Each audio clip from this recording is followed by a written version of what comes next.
యవ్వన కాలం నుండి వృద్ధాప్యం వరకు కూడా మనకు ఉండవలసినటువంటి ఒక లక్షణం ఏంటో తెలుసా? Servant heart. సేవకుని హృదయాన్ని మనం కలిగి ఉండాలి.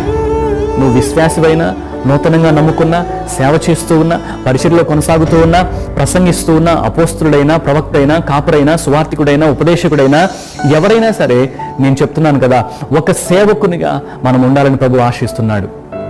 దేవుని బిడ్డలారా, ఈ మాటను ప్రత్యేకంగా ఈ ఉదయకాల సమయంలో పరీక్షిద్దాం. సేవకుడైన దావీదు అనే మాట మనకు కనిపిస్తుంది. తన యొక్క యవ్వన కాలం నుండి కూడా తనకు ఒక అవగాహన వచ్చింది.